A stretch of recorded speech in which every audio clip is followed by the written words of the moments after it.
Hard work. Hard work. Hard work. Hard work. Work. There you go. Forward.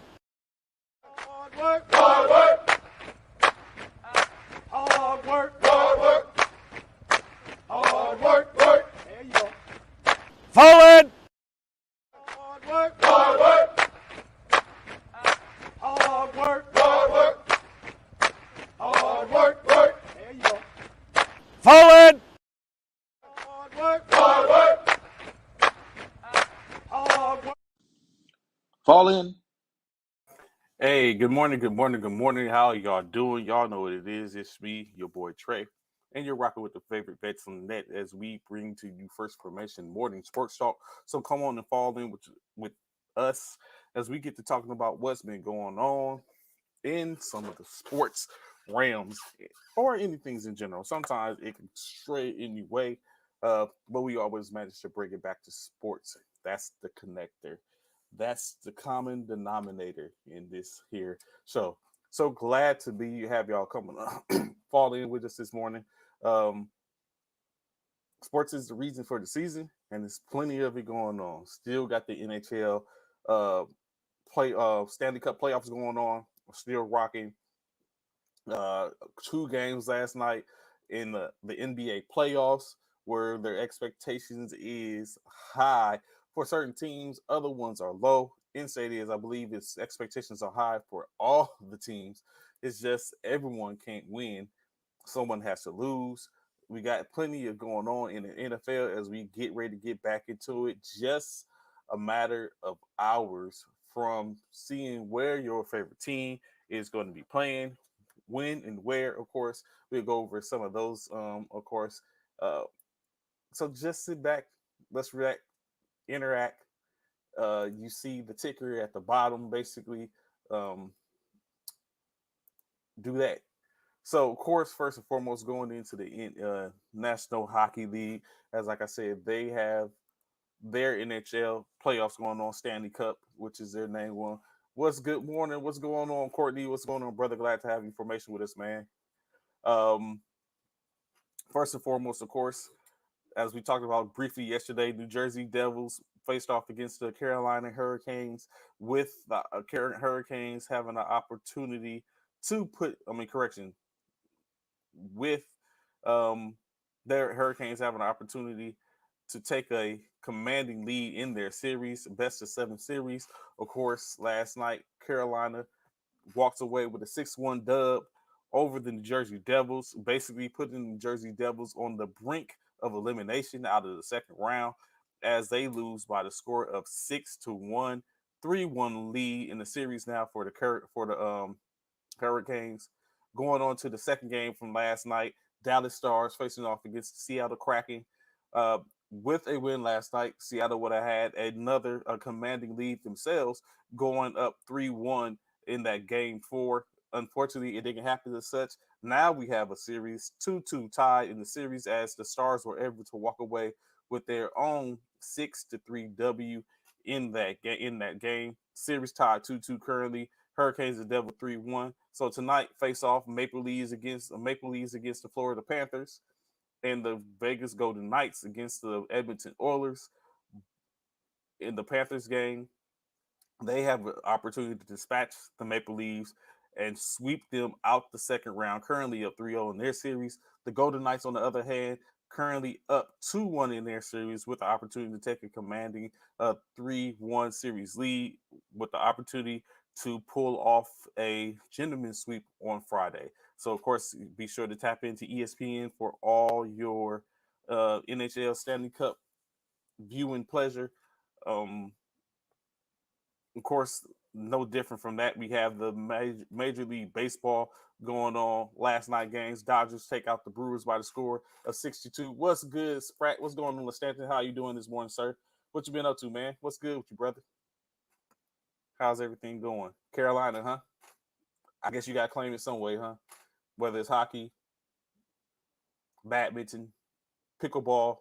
If Carolina's putting up the numbers, hey, claim them. I don't see anything wrong with it. The Cleveland Guardians faced off against the Detroit Tigers. Tigers fall to the busy. I got you, brother. Claim it, man. Claim it. Detroit Tigers fall to the Cleveland Guardians by the score of 2-0. Goose egg in that case. The Baltimore Orioles take out the Tampa Bay Rays 4-2. Colorado Rockies win 10-1 in their over the Pirates. The New York Mets, Cincinnati Reds 7-4 for the Reds, 7-6. I'm sorry. Blue Jays against the Phillies by the score of 8-4. Yankees knock off the Athletics by the score of 10-5. The Boston Red Sox get handled by the Atlanta Braves 9-3. Chicago White Sox win by 2 over the Royals by the score of 4-2. San Diego Padres and the Minnesota Twins last night 6-1 Padres. St. Louis Cardinals face off against the Chicago Cubs 6-4 in that game. Cardinals. Houston Astros win over the Los Angeles Angels by the score of 3-1, which was an interesting game. Of course, y'all know Shohei Ohtani on the mound. Currently probably up for the Cy Young, early front runner for the Cy Young, 4-0 in his starts this year. But last night, he just didn't have what it took. Of course, like I said, 3-1. He was took out the yard on a 2-run shot and then allowed 1 run after that. Astros victory 3-1. Miami Marlins over the Arizona Diamondbacks by the score of 6-2. A lot of sixes I see there. The 6 is a pretty good number. Texas Rangers and the Seattle Mariners 5-0 Rangers. And last but not least, the Washington Nationals faced off against the San Francisco Giants, in which the Giants were able to get the victory by the score of 4-1. Going in, of course, like I said, plenty of basketball in or around. If in case just for those lovers of the sport, the women are on deck tonight. Preseason game, WNBA. You can catch 2 games. The Liberty and the Suns, Connecticut Suns, New York Liberty. Get a chance to see that connection of Breanna Stewart now in Liberty, Inesco. That's a whole vibe going there. That's a lot going on. That's a lot of scoring. Atlanta Dream and the Mystics face off. You get to see the newly drafted Dream team in Atlanta. So there's a lot going on. If you follow WNBA basketball, you're going to see a lot of scoring in these teams, how they've constructed the new look. I'm actually excited to see the new look wings. Additionally, you already know what is going on. Vegas Aces, when they added Candace Parker to their already potent squad. And now, of course, I'm staying with the home squad, the Los Angeles Sparks, and always looking to see what they're going to do. So there's a couple of teams to watch out there, in my opinion. The Liberty, the Aces, of course.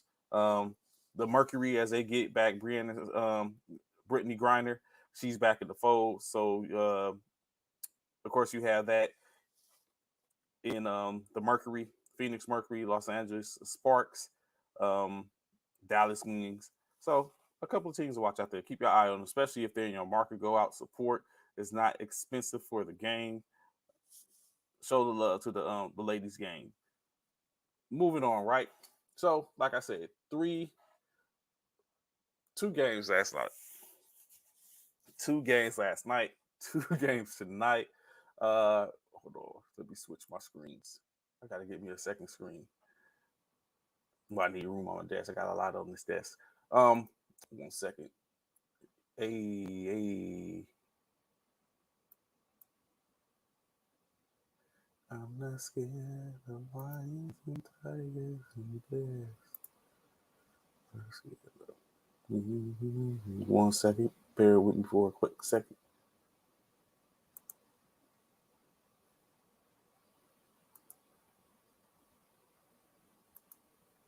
What have y'all been doing with y'all day weekend? How's y'all week going so far? So far, so good. I know today will be my last show until Friday, in which we'll be able to go over in depth what's going on, Mr. Burns. How you doing, Mr. Burns? How you doing? What's good with you? How's your morning going? Glad to have your information with us this morning. Like I was saying, this will be my last show, of course. I think I should be able to get Bishop to pull up, see what's going on. Going fishing Friday. Okay, I got you. I got you. Going fishing Friday. What we fishing for? What we catching? What's gonna be on the hook? But Friday will be Friday will be the day. Uh, I'll be the last show until getting back on Friday because be traveling tomorrow. I got to go to Tampa for a quick second grouper. Okay, I think they have grouper out here in Louisiana. I think is it. I know there's on the installation. There's on I think no, it's not groupie. It's carpy. Um, yeah, be last show. Thursday won't be doing anything, but we'll be able to pull back up Friday, talk about these schedules dropping from Friday night on Thursday night, and get back into this. I'm just waiting to see when San Francisco plays Philly. That's what I want to see. I want to find that out. I want to find that out to see how can you make that happen. I'm trying to be in there when San Francisco knocks off Philly in Philly. It's nothing like seeing Bishop, man, in that mode. But of course, if they win, I got to deal with that. That was the worst thing. I had to deal with that going to a Seattle Seahawks game versus the San Francisco 49ers. And of course, I'm in San Francisco guard, jackets, jerseys, beanies, red and black shoes to match. Sitting up there, it's raining, and y'all know the opening of the Seattle Stadium, and it's just coming down. I'm just under the roof, so it's like coming at an angle, and it's hitting me in the face while I'm sitting there, standing there the whole time, always hearing that wretched Seahawks, just having to deal with that. It was so gut wrenching. And then the fact that we was losing, that was another thing. It was actually a blowout, man. It was the Seahawks was clicking on all cylinders. What's good, Apple White? What's going on this morning? AP, how glad to have formation this morning. It was like crazy. So it was like him having to listen to that and hear that. That was a game in which Cam Chancellor broke Vernon Davis's ribs with that bone crushing hit. It was like late in the game. I was like, bruh. It was crazy. But of course, what goes around comes around, comes around, comes around, comes around. And now San Francisco is back on top. And of course, tomorrow night or tomorrow the schedules drop. And then Friday, we'll be able to talk about it. I already have some games that I think, some predictions on the year. It's going to be a great time. NFL is coming back, baby. But what's currently at hand, you got these games going on last night. 2 games, as I stated. One very awesome game. The other maybe not so much, depending on what side of the spectrum you're on. Like I said, 2 games last night. The first game, Philadelphia faced off against Boston. As y'all know, I'm not gonna say I'm a Boston fan, but I like Boston. But in the world of the Highlander, there can only be one. So they're going to be one at the top of the standings when it comes to the most NBA championships in NBA history. Currently, what's going on, Commissioner Myers? Glad to have information with us, brother. How's your week going so far? It's Hump Day. If my cohort was on, it's Hump Day. He'll be talking about that. But there can only be the one in the land of Highlander. And in this case, the only 2 Highlanders that are out there now are the Los Angeles Lakers and the Boston Celtics, tied at 17 games apiece, 17 NBA championships apiece. Someone has to take the lead. Currently, we have both with the opportunity to do so. But currently, it's not looking too good for one of the 2. Last night's game, Philadelphia 76ers, Boston Celtics, faced off in Boston. Leading Celtic, Jason Tatum, 36 points, 10 rebounds, 5 assists, 2 steals on the night. Contribution from Jaylen Brown, whomother, 6 rebounds, 2 assists. A little contribution from Marcus Smart, another mate, 14 points, 4 rebounds. 8 points from Peyton Pritchard, 1 rebound, 1 assist. 7 points. Malcolm Brogdon, 3 points, 4 rebounds. Derek White contributed 7 points, 5 rebounds. Al Horford, 5 rebounds, 4 assists, 2 steals, 1 block. Not too much going on in the glass. Of course, Sam Hauser, 3 points. And that's where your ending stops. Boston is on the brink. That is a true statement, if like none other, Commissioner Myers. Philadelphia 76ers had it going. We just talked about yesterday how there's a difference when you have your duos.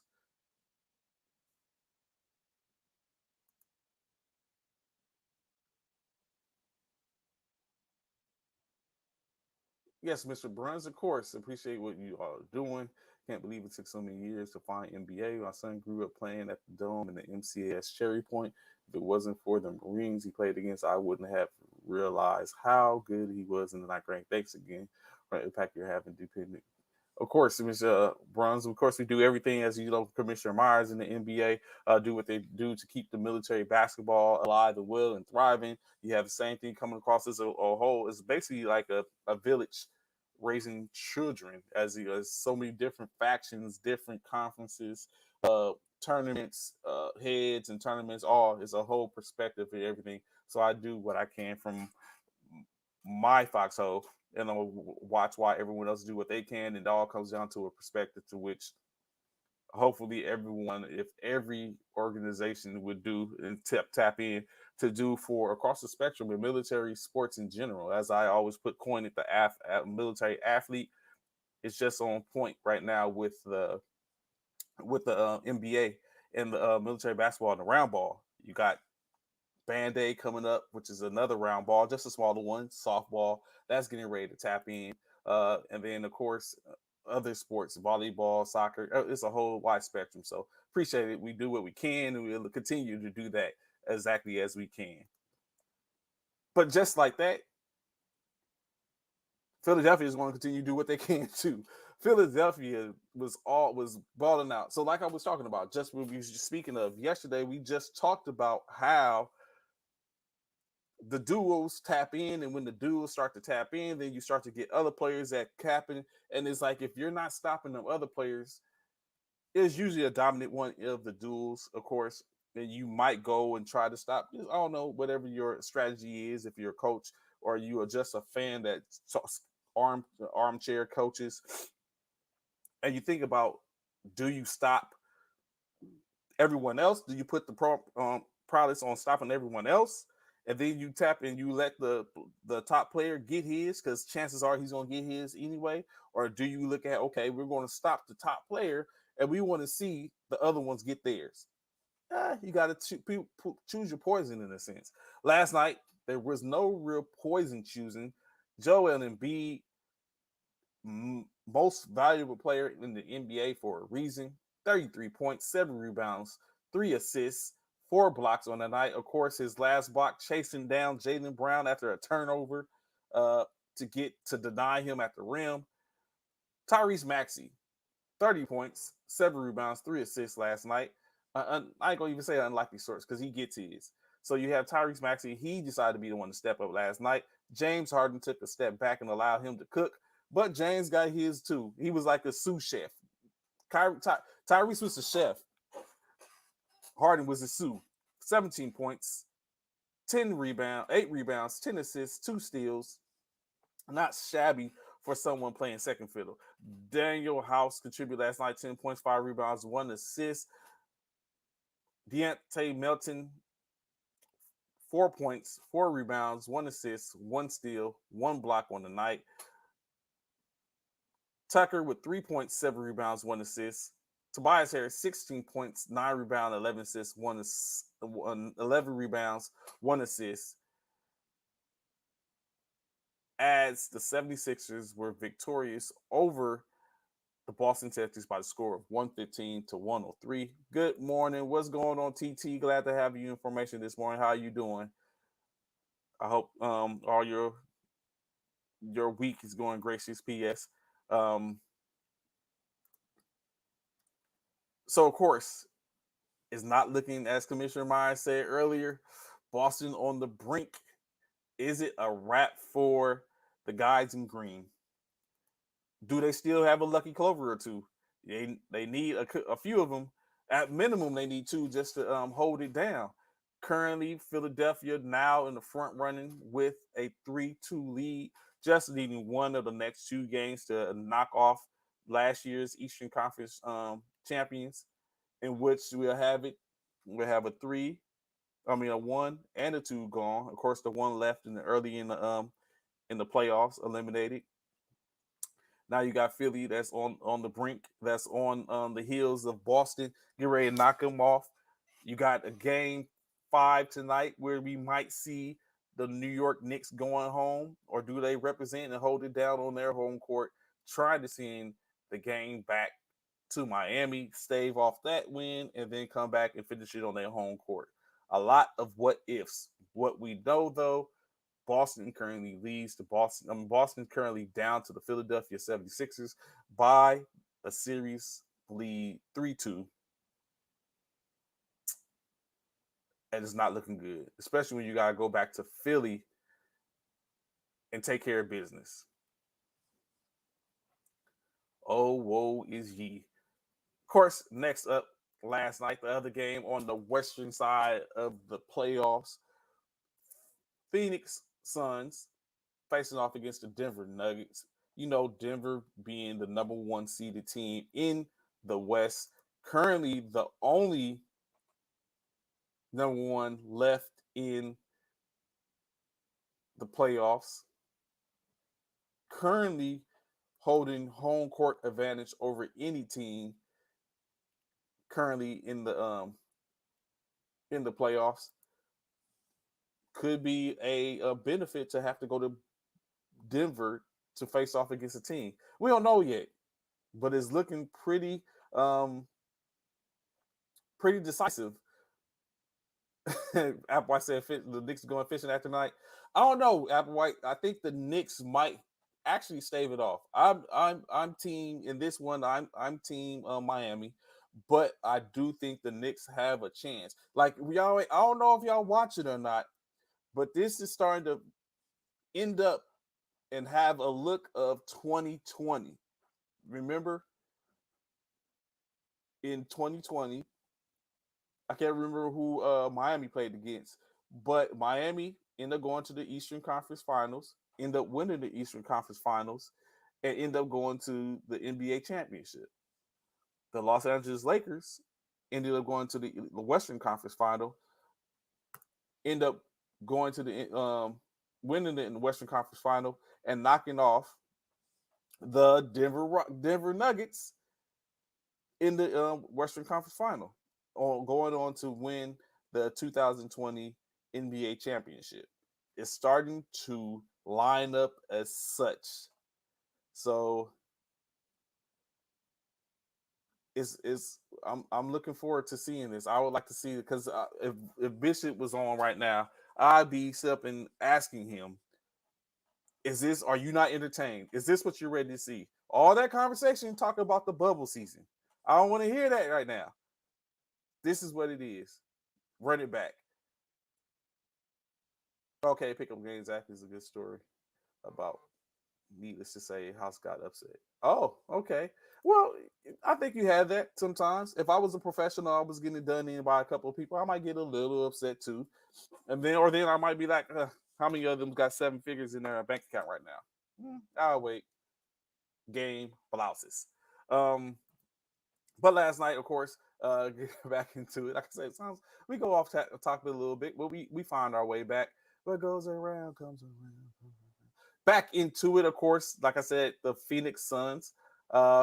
Remember, just 2 months or so ago, they did some blockbuster trading, brung in KD, a huge talent, but there was some question about if that was going to be effective, if it would even work out for the most part. With bringing in Kevin Durant in state, they, a lot of people's opinion, they leveraged their bench to put together that squad. Currently, that squad is kind of like without, because, of course, point guard extraordinaire Chris Paul is currently sitting out. with a growing injury. He's been out 3 games. I don't know if he would come back or if it's even worth him coming back for game 6 at this point. But in case, last night's leading scorer, Devin Booker, 28 points, 6 rebounds, 4 assists. DeAndre Ayton, 14 points, 9 rebounds, 1 assist, 2 steals, 1 block. Kevin Durant, 26 points, 11 rebounds, 7 assists, 1 block. 9 points from Terrence Ross, 5 points from Jock Landale, 4 from TJ Warren, 2 from Torrey Craig, Josh Okogie, 1 point on the night, 1 assist. Cameron Payne, 7 points, 2 rebounds, 4 assists, 1 steal.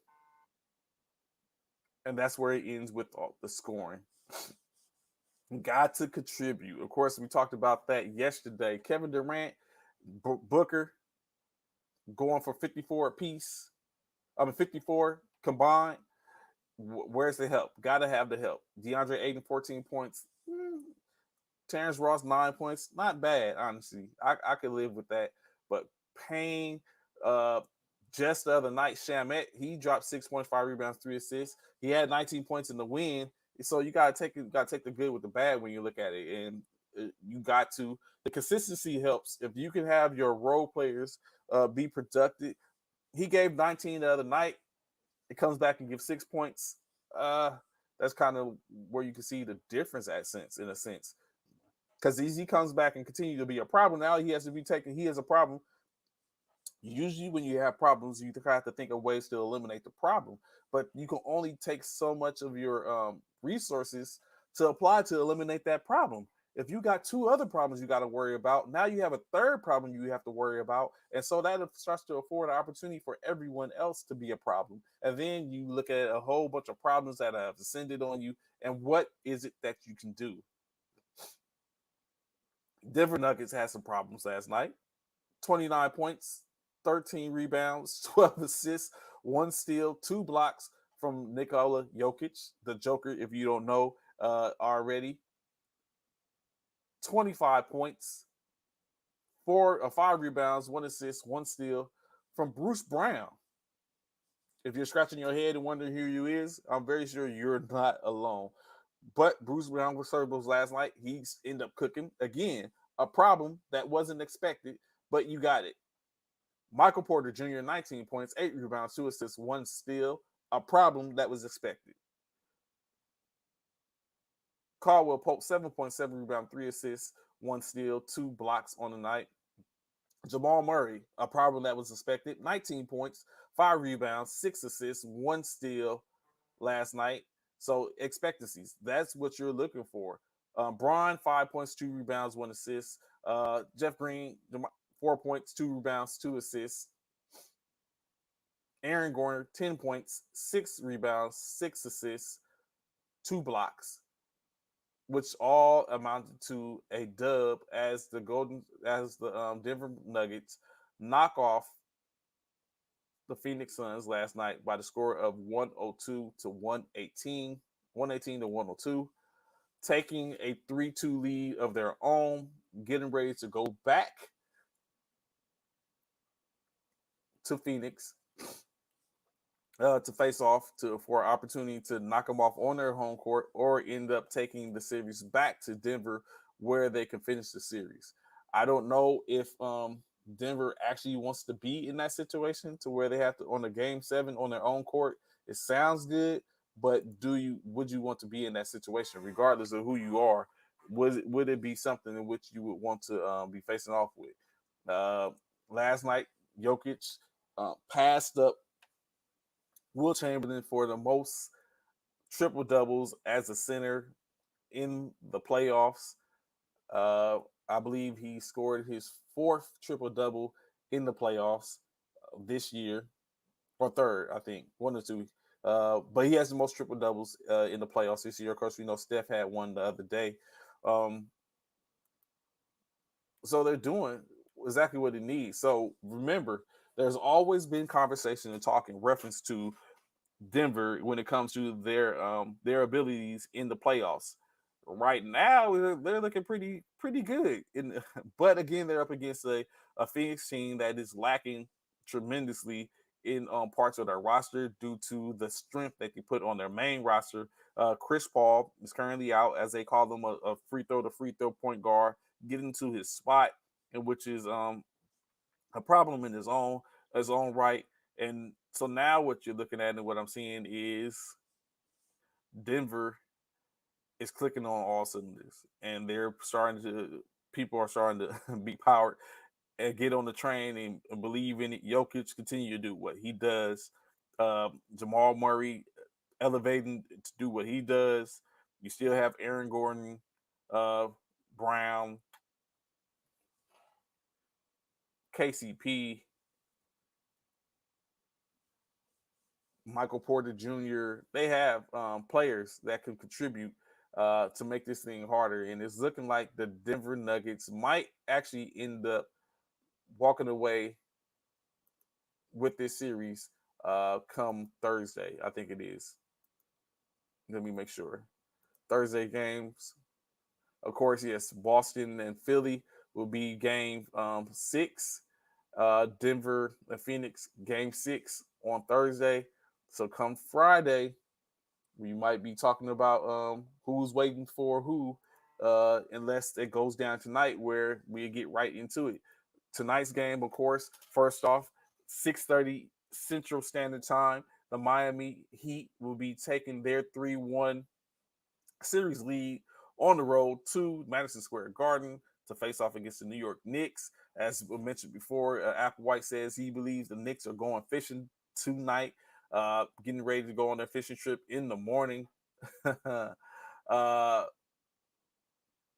For the Los Angeles Lakers, they get the same opportunity. 3-1 series lead on the road to Golden State. However, Golden State isn't likely just to roll over. The Lakers are going to have to put forth a tremendous effort to take Golden State out on their home floor, giving them an opportunity and eliminating the opportunity for them to start to rally and do a comeback. Lakers could close out. The Knicks could stave off elimination. Miami might close out. Golden State might stave off the elimination. It's still, even when you look at it from my standpoint, Golden State is a pretty potent team. I just simply think about all the weapons which they have. Steph, Clay, Wiggins, Poole, DiVincenzo, Green. Like Draymond has been working. If you paid attention, he's not putting up Steph Curry, Klay Thompson type numbers, but he's definitely working. He's putting in that work, and he's getting it, like we've always said, scrappy. He fills up the stat sheet in different ways. He may get 9 points, 8 assists, 9 rebounds, 2 blocks, 3 steals. In my opinion, those are stat stuffers. Those are all work in correlation in unison to what could be a good game. Plus, antagonizing, getting under the skin, maybe causing someone to take a foul, trying to set up a charge, a whole bunch of different things. Draymond does a lot of different things, which is going to be unfortunate because I really don't foresee. I think the only way Draymond possibly stays with the Golden State Warriors is if they win a championship. I think there's going to be time now that's going to be looked at as what they can do or what they need to do in reference to building their team for the future. Their core is starting to lose a step, but then again, taking consideration is Draymond, from the same reasons which I just talked about, is the same reason why you look at paying him 3 years, $40 million a year, 120 million or something like that. He's currently, I think, coming off 23 million on his current contract, which they didn't pick up, and which they had to take a look at. They signed Poole instead, which when you look at that, that's a move when you take in consideration. Matter of fact, what is Golden State's cap room looking like? Let's bear with me for 1 second.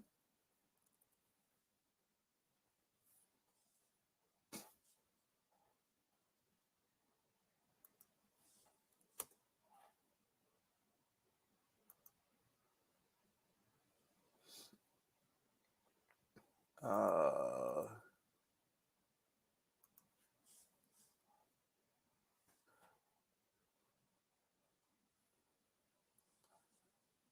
let's take a look into their wallet. NBA Warriors. So currently, who are they needing to?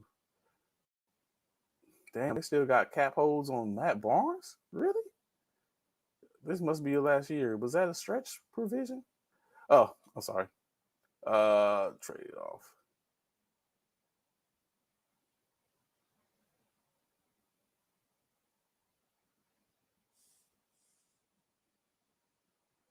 Mm,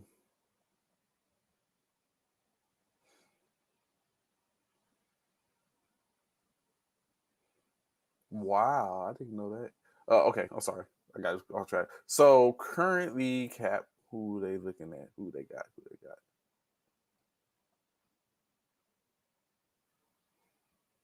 Mm, mm, mm, mm, mm.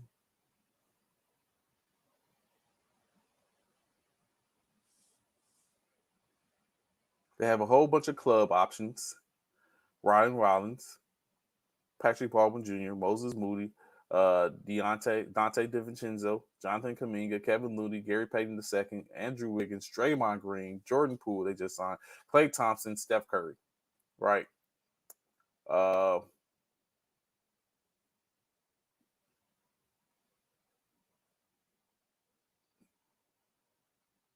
who are the free agents that we see?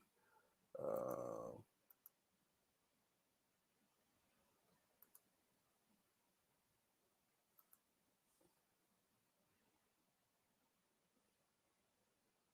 1 second. Bear with me. Mm. So they got room. They got some time. They got something to work with. It's gonna, of course, we'll be able to get into that. Leo. Oh, hold on. There you go. This is what I'm looking for right here. So they paid Klay Thompson and Steph Curry the max. They paid Jordan Poole. Um, so Steph Curry's contract expires in 2024. Klay Thompson's expires next year. Um, Draymond Green's expires next year. So they got to be able to pay. And Dante DiVincenzo expires next year. So currently, 4 players on their books whose contract is about to expire in Golden State. Uh, Currently paying an average 3.9 or 38 million for Klay Thompson. Uh, Draymond is getting 25, and DiVincenzo is basically at 46 million. So probably not too much in which they got to worry about that guaranteed. Well, I won't even say that, Listen. I mean, you would think that he wouldn't leave because he want to, but that's like they have to. It's not like they're bringing back Klay and Draymond on the same salary. You could expect that both of them's salary is even going to increase, or or maybe decrease. Maybe they take a little money to for the home, give a hometown discount. Uh, but basically, that's what they're left with. Draymond is due 24 million to play next year. So actually he's gone. So they have to resign Klay and they have to resign Draymond. 24 million, their contracts expires. I mean, 2024 contract expirations. So I don't know if are they getting back. Would you bring back Draymond? Are you willing to pay him that money?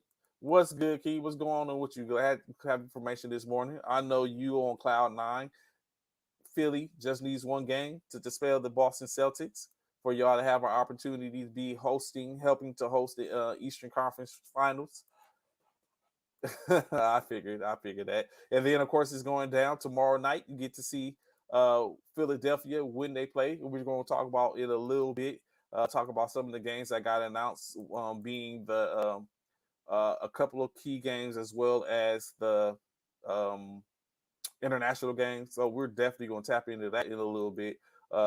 Just had a quick break off from um, the usual as we let's talk about these awards in the NBA, right? So last night, what's been announced over the last couple of days, the NBA's all rookie team was announced just the other day. Let me pull that back up. Which was uh, the all rookie team coming out for the rookies, team one, team two, second team, first team. I'm sorry. Um, where did it go? And then last night, the all defensive team, team one and team two was like yesterday. I'm sorry, not last night. Yesterday, that team was announced. Tonight, the NBA first team, NBA second team will be announced. Smart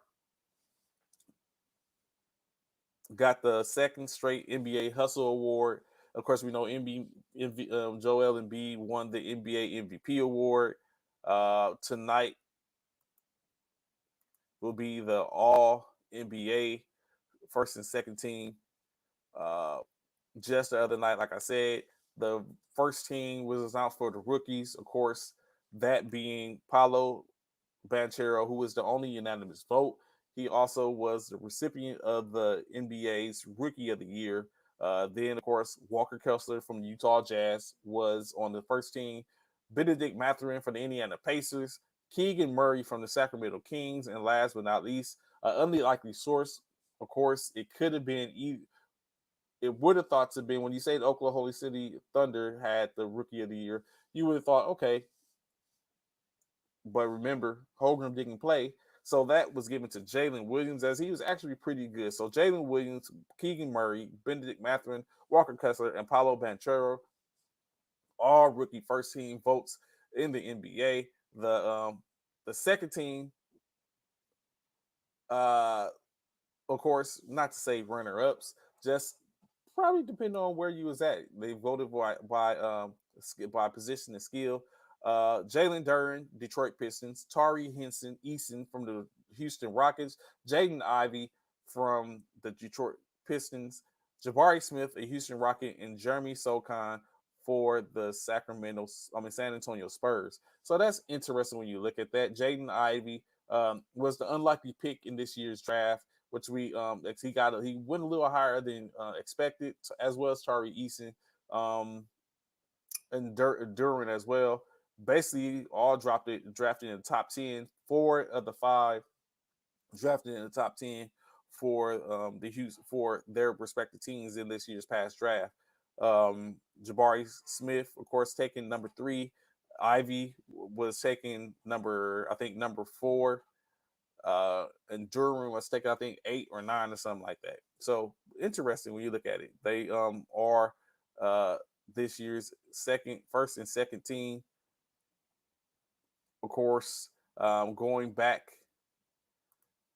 to the defensive squad, first team defensive. Interesting when I took a look at this and seeing a couple of names, like some of them was expected. You got to take in consideration. Jaren Jackson Jr. was the NBA's Defensive Player of the Year, so who wouldn't expect him to be on the squad? Brook Lopez was a runner-up, so of course you would expect him to be on the squad. Even Mobley, another runner-up, third in the standings for the award as a finalist. Excuse me. So you would expect him to be on the squad. Now, where it starts to go awry at is, of course, Jrue Holiday. I've talked about Jrue Holiday a lot. We talked about him, in which his defensive prowess is always taking a look at. So it was likely that he was going to be on the squad as well. So Jrue Holiday, Jaren Jackson Jr., Brook Lopez, even Mobley, and the fifth player, which caught me by some surprise, but shout out to my man AC4, that being Alex Caruso getting the first team nod, all defensive squad.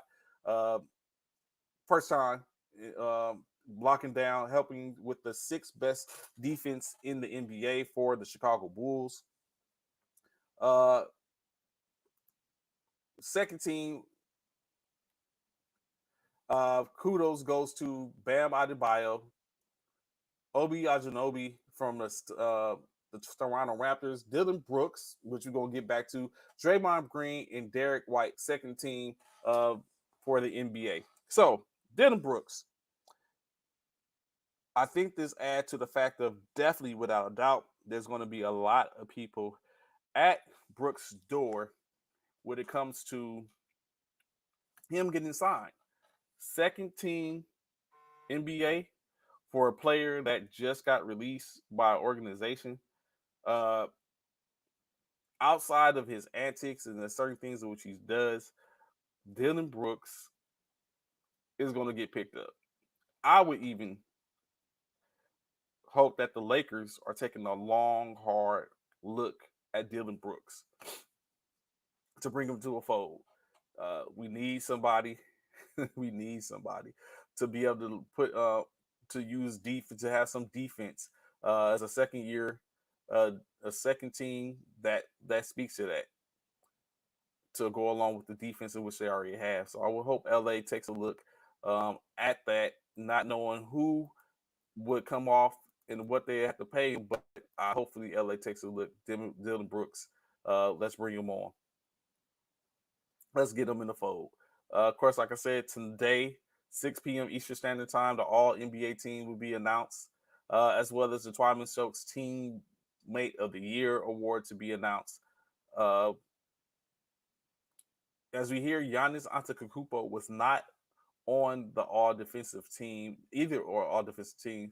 However, that's only technicality because Giannis was seen as a forward in which he didn't get the enough amount of votes to go forth as the second year because he was up against Draymond Green and OG Anunoby as far as the forwards, and he was outscored.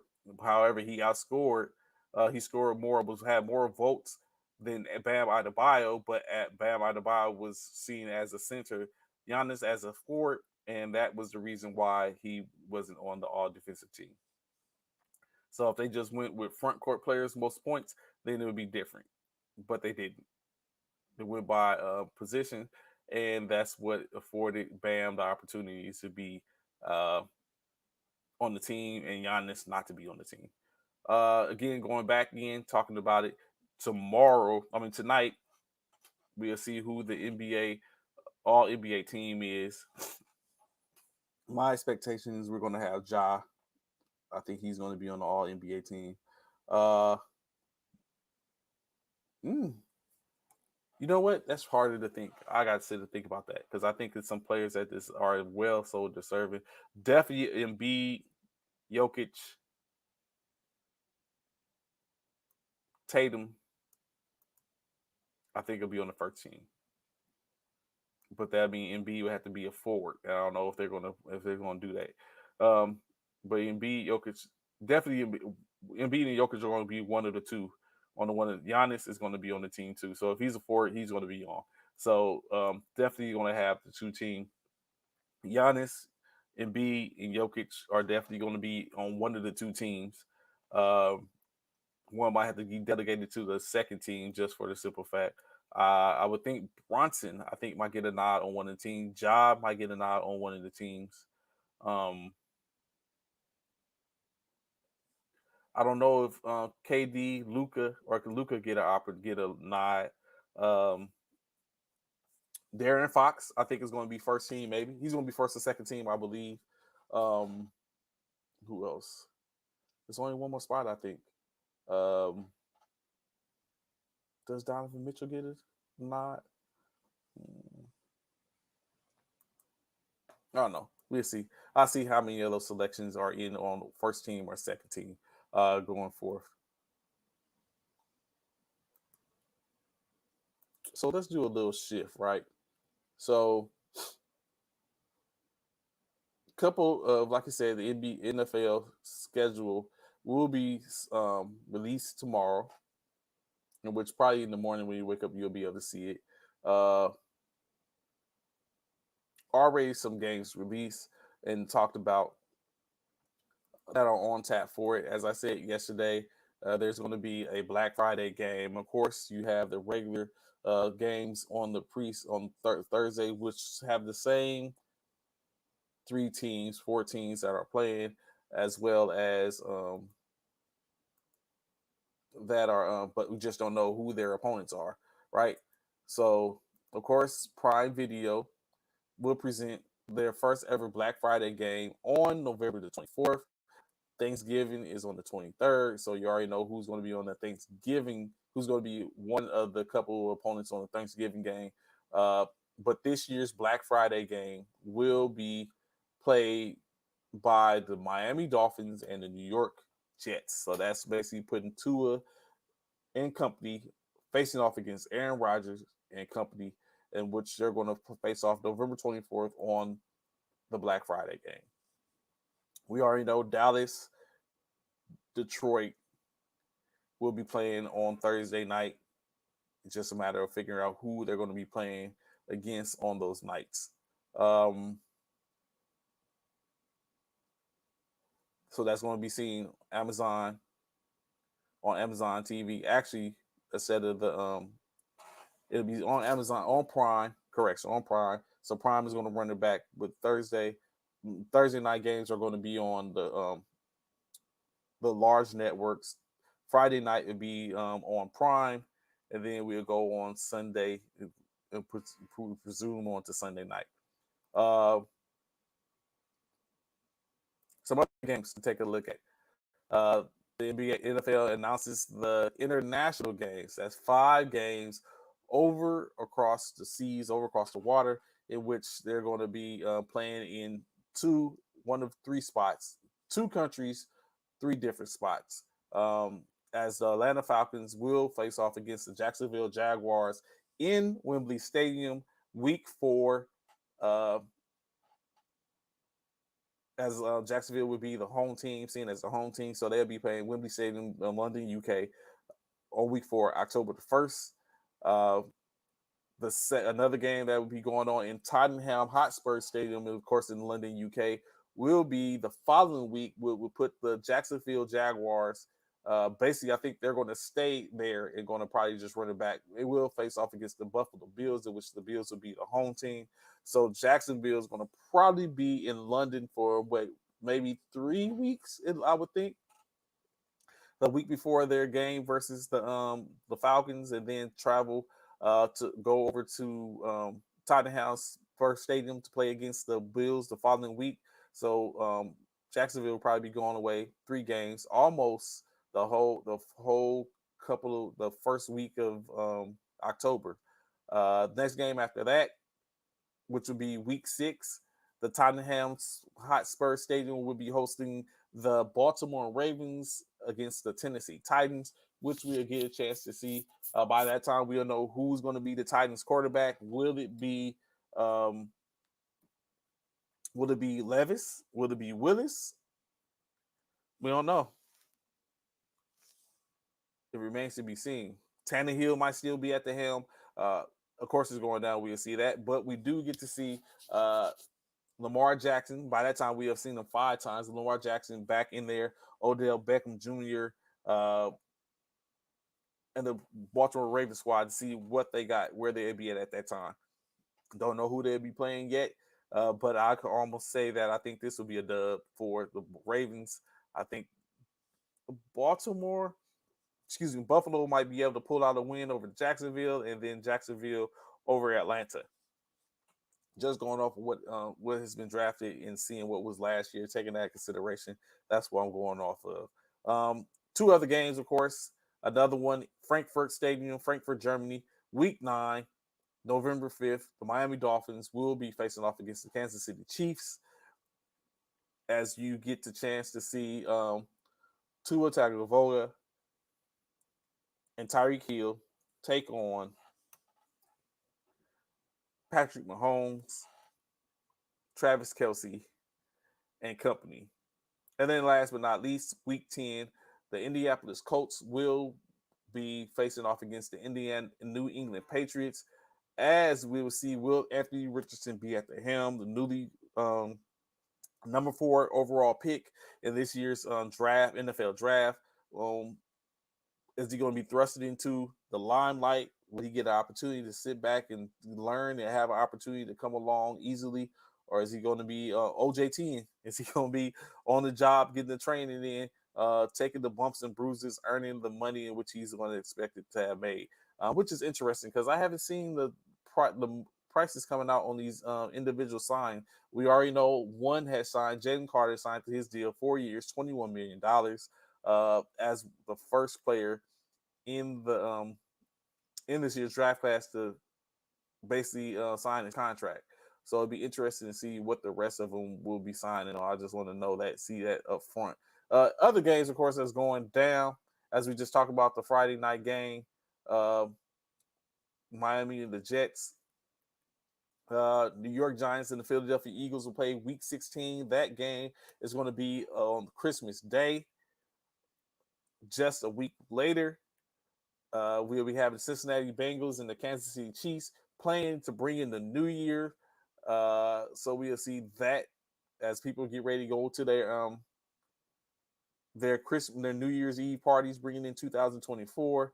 They'll be able to bring it in with Joe Burrow, Patrick Mahomes, before the bell strikes midnight. So those games, of course, and then I don't know. So what you think?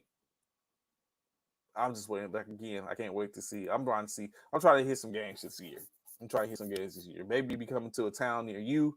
We'll chop it up, fall into the stadium, and I'll sit up and be able to sit down with some of the our list watchers and listeners, have a whole vibe going on. Might try to catch that San Francisco Dallas game in San Francisco. This year, they're not looking like there'll be games close to me in my current area. Gotta take a look. Closest game to me in which San Francisco will be traveling. Wow. Is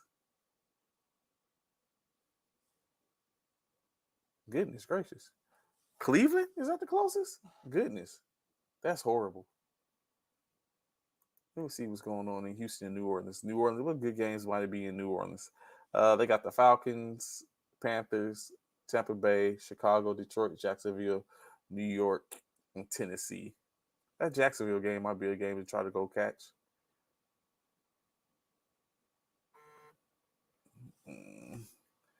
Let's see. What about Houston? That might be where the vibe at. Houston. Actually, what's going on in Dallas? Dallas is only 5 hours from me. Dallas. Not really games I want to see there either. Well, I say Houston. What Houston got going on? Come on, Houston. Put it in. The Saints in Houston. I might check that out. I know there's some Saints fans going on out there. So any of that, might have to catch any of all those games, depending on if I'm still here, what's going on. So, but of course, it'll all come out when, where, and times tomorrow or early tomorrow. It's supposed to be a whole show going on, but I'm very sure it's going to come out prior to then, get leaked or whatever case. Be able to catch your favorite team in their market at that time. If you can't wait, you got USFL going on right now. Their season is in its full swing. The XFL this weekend will be putting their champion for having their inaugural game, as the DC Defenders will match up against the Arlington Renegades. So you see East versus West, Texas versus Virginia or Maryland. Where are DC Defenders from? Hold on, let me see.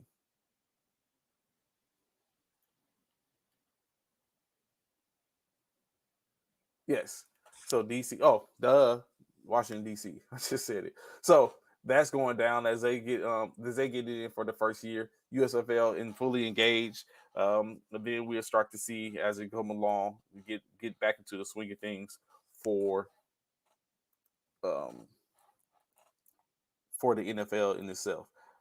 Of course, if you've been paying attention, been watching, USC is making headways, picking up them jewels on the way. We already know they got number one. They got highly touted freshmen coming in from a standpoint of they're going to be for their basketball team. Of course, Bronny James is going to be in the building with the Trojans for as far as basketball. You already know Juju Watkins is the young lady who's there as well for the women's. And I think if I'm trying to make sure I pull it up to take a look to see where it's at.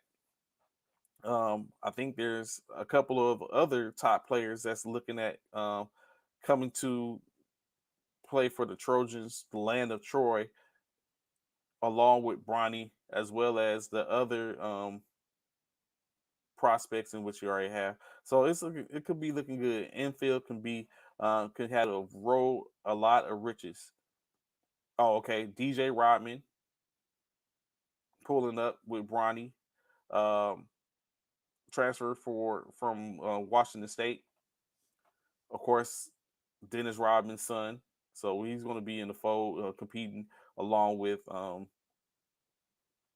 Bronny. So a lot of young talent, but we all know one and done's most likely. So basically, they have to strike while the iron's hot and get it in to help out. Hopefully, get some type of build up to it. Who else?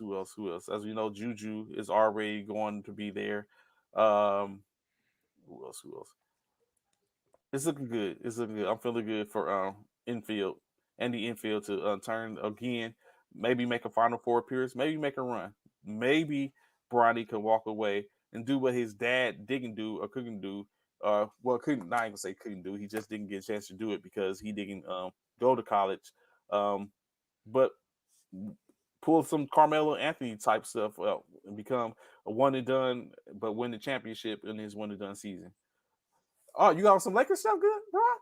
Absolutely not. Are you freaking kidding me? You see this purple and green, not gold? Please, I wish I would put on some Lakers stuff. This is purple. This purple is for POP, man. Put on purple for Lupus Awareness Month, man. For all Lupus warriors out there, man. Shouts out to y'all, man. So why not wear purple when the Lakers are purple? You put on purple. This is purple. It is. You said Lakers colors. These are not Lakers colors. This is purple, but there is no gold nowhere in this. Nowhere.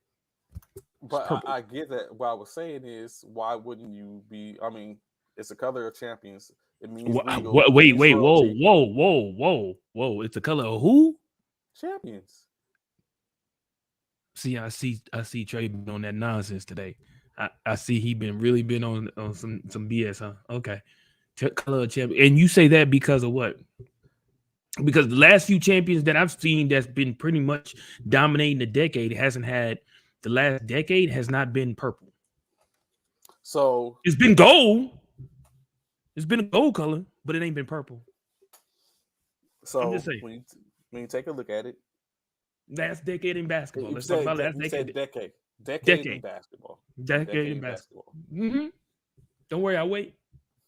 So you've had over the last 4 championships have been Golden State Warriors. Which is what? Blue and gold. Okay. Milwaukee ain't no Bucks. purple in that though, right? No. Okay. The Milwaukee Bucks had purple, green, purple. They got one. Milwaukee Bucks. One. Purple. The color one. Purple. They're purple. They're purple. One. Okay, gotcha. Okay, one. The Los Angeles Lakers. No, don't count that bubble season. Do not count that. That's not. See, do that's not what, count all that morning bubble I've season. been talking That's about asterisks. That's asterisks. That's all asterisks. morning we have been talking about that, in which I've discussed and said, you talk about. Do like not talk about that bubble season. Like your fantasy football season. That's it. That's what we gonna do. Hell no. Hell no. That is not asterisk. Nope. That's a bubble season. We started off the first formation's first fantasy football season. It started off with an asterisk for the championship, for the champion. So that ain't even right. He's gonna every time he says I'm the first, but it's going to be an asterisk. You know what? I need to put an asterisk right here above our logo right here to say asterisk. So people be like, what the asterisk See, for? Bishop this is the thing, right? Ain't nobody. You cannot put that on there. See, if Yahoo didn't put it on there, you can't put it on there. Everybody, you can't put it on there. Everybody else can put it. Everybody talk about the Lakers. They talk when they say Lakers championship on that championship. They always bubble. They always add the word bubble to it. They don't just say championship. No, they say bubble season. They know asterisk. They didn't finish the entire season. So what I would say is to this, Bishop, is it's looking almost like a crash course for the Lakers and the Miami Heat to run that back. Maybe. You think so? Yeah. To run it back. Because it's looking, because I can't remember. I didn't get a chance to take a look. You think the Heat gonna come out the East over the 76ers? Really? Yeah. Really? Well, yeah, I do. Well, no. That's a tall order. That is a tall order, bro. Because that MVP man is balling out right now. So the MVP man is balling out. Just so y'all know, the MVP. Hey man, Embiid, he's telling you, he's letting you know, y'all did not pick wrong when y'all picked me for MVP. Embiid, he's letting y'all know. This man is playing balls out. He's balling out right now. I don't see Miami stopping the 76ers, bro. I don't. I'm sorry. I'm sorry. I think I really believe it's gonna be the 76ers' first time in the NBA championship since Allen Iverson and them went there one year. I can see that too. Remember in the finals, what happened? Oh, so they'll probably be playing either. They'll probably play. I know Denver looking real good. Phoenix is on the ropes. Phoenix is on the ropes. That's the same thing. We played against them that time, and what ended up happening to us is Murray ended up going out with that injury, and we took care of him, and we ended up going to the Western Conference Final and beating the Miami Dolphins. So Miami Heat. So we'll see. But you know what? I'm still not sold on the Lakers winning over Golden State. You don't think they close it out tonight? Nope. I honestly think because keep in mind, Klay Thompson had a bad night the other night. Y'all only won by what? 5 points? I'm telling you. Actually, 3 points. Was it 3? Oh, that's right, because Steph missed that 3-pointer. If Klay shows up again and Steph still do what he normally do, I'm telling y'all, man, I got the Warriors winning the next 2. Wow. The next 2 and taking it to game 7. Watch what I tell you. The next 2. So I got it. I can understand LA losing tonight, possibly. Okay. I can understand LA losing tonight, possibly, because I'm very sure Golden State is going to be on one at home. Absolutely. Potentially facing getting taken out. So it's going to be a lot. LA has to really lock in. So I'm not. I would give LA 55-45 tonight. Okay. I would give that tonight 55-45. But I think they would have to just been smacked up, flipped, and rubbed down. Oh no, for them to go home and drop that game 6 to go back to Golden State to face Golden State in a game 7 at home. This is the thing, right? This is what I think is. Y'all have not sat AD, and y'all have not sat LeBron in this whole series. Y'all have not. Y'all have not sat LeBron or AD in this entire series.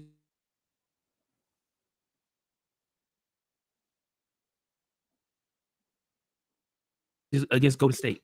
Y'all have to sit one of them. And there's no way y'all gonna just continuously allow these dudes to play without giving them some type of break, man. Y'all gotta let one of these cats sit down. If not, somebody's getting hurt. So I seen I can't remember where I seen it, but I seen somewhere the conversation was, do the Lakers sit LeBron and AD to give them some rest. No, You have to, don't. No, bro. If you don't, no.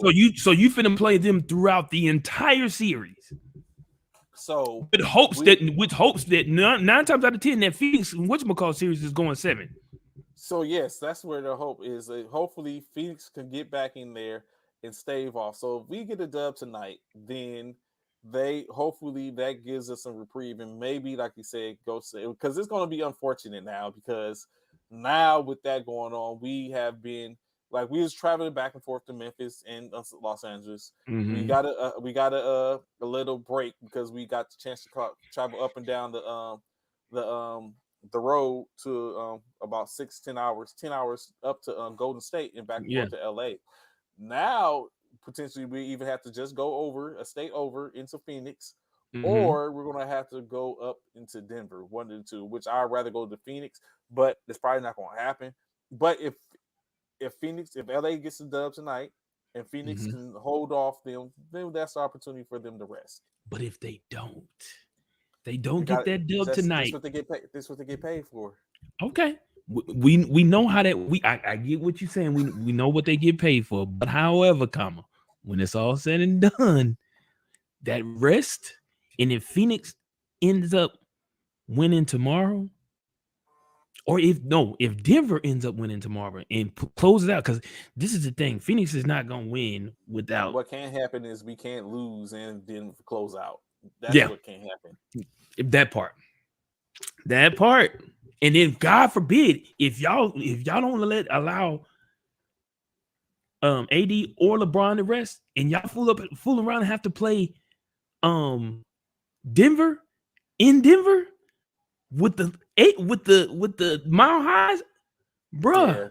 Yeah. Matter of fact, what was that? Like, what was it like? It's like that. It's like that for real. I'm telling you. Yes, it's like that for real. I'm telling y'all. Because y'all was out in the elements. Yes, we had to climb some stairs. Yeah, we was at the stadium. Right, we went to Colorado Rocky Stadium, and they gave us a whole tour of the Colorado Rocky Stadium, and we actually went down on the baseball field. We couldn't stand on the turf, but we was behind the plate and whatnot on the dirt and stuff. But to get back to where we was leaving, where we came in at, we had to climb them steps, bruh. Everybody, I tried. I was like, look, I said, hey, they call it Mile High for a reason, bruh. I'm telling you. And if Denver can close out, y'all gonna play them early, and Denver got the home court advantage, right? Yeah. I'm just saying. I don't know if y'all can afford to allow these guys to play nonstop without getting any type of break. Kobe. Ooh, may rest in peace. AD and LeBron. They're gonna have to. They ain't got no choice. Okay, then if you're gonna do that, that means you're gonna sit them more during the game. So I could see that potentially, maybe. Here and there. As you basically, Darvin Ham got to match it, because what we've had is he's been trying to use Jared Vanderbilt to lock down Steph, to where honestly I think that's hard. Like he was serviceable with it. He's doing his best. He's trying.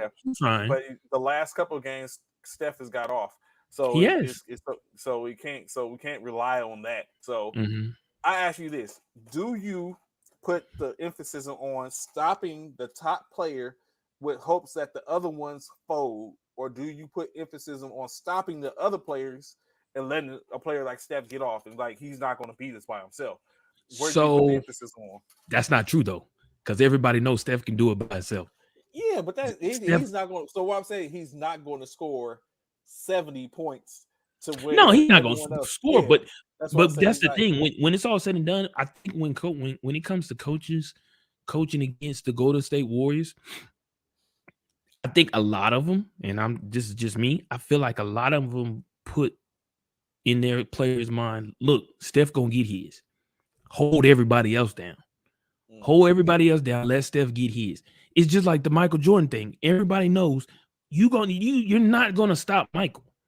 But if you can contain everybody else and stop them from going off, we may have a slight chance of winning this game.